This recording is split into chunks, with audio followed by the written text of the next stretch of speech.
simply the first hour of this new day, with all its riches and glory, with all its sublime and eternity-determining possibilities, and each succeeding hour as it comes, but not before it comes.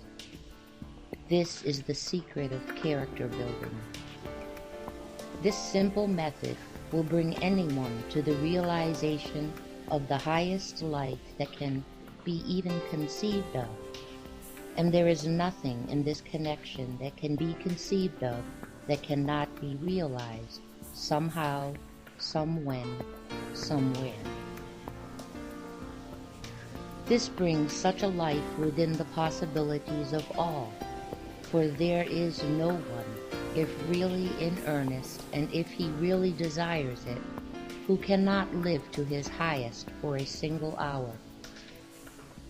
But even though there should be, if he is only earnest in his endeavor, then, through the law that like builds like, he will be able to come a little nearer to it the next hour, and still nearer the next and the next, until sooner or later comes the time when it becomes the natural and any other would require effort.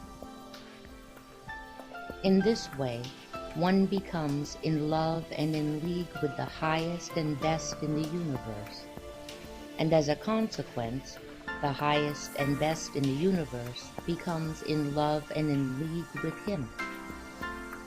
They aid him at every turn.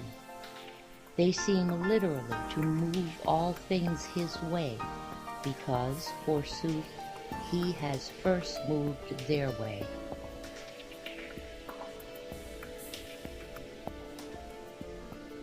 The great central fact in human life is the coming into a conscious, vital realization of our oneness with the infinite life, and the opening of ourselves fully to this divine inflow. I and the Father are one, said the Master. In this we see how he recognized his oneness with the Father's life. Again he said, the words that I speak unto you, I speak not of myself, but the Father that dwelleth in me, he doeth the works. In this we see how clearly he recognized the fact that he of himself could do nothing, only as he worked in conjunction with the Father. Again, my Father works and I work. In other words, my Father sends the power, I open myself to it, and work in conjunction with it. Again he said, seek ye first the kingdom of God and his righteousness, and all these things shall be added unto you. And he left us not in the dark as to exactly what he meant by this, for again he said, say not, lo here, no lo there. Know ye not that the kingdom of heaven is within you? According to his teaching, the kingdom of God and the kingdom of heaven were one and the same.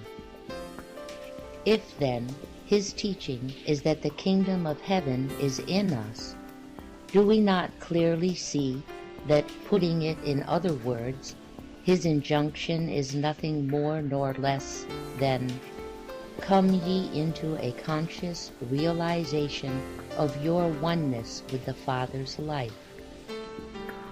As you realize this oneness, you find the kingdom, and when you find this, all things else shall follow.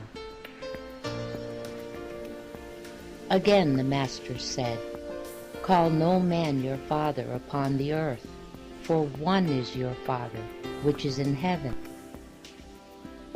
Here he recognized the fact that the real life is direct from the life of God. Our fathers and our mothers are the agents that gave us the bodies, the houses in which we live.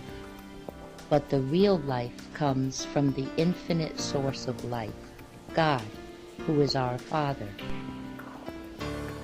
One day word was brought to the master that his mother and his brethren were without, wishing to speak with him.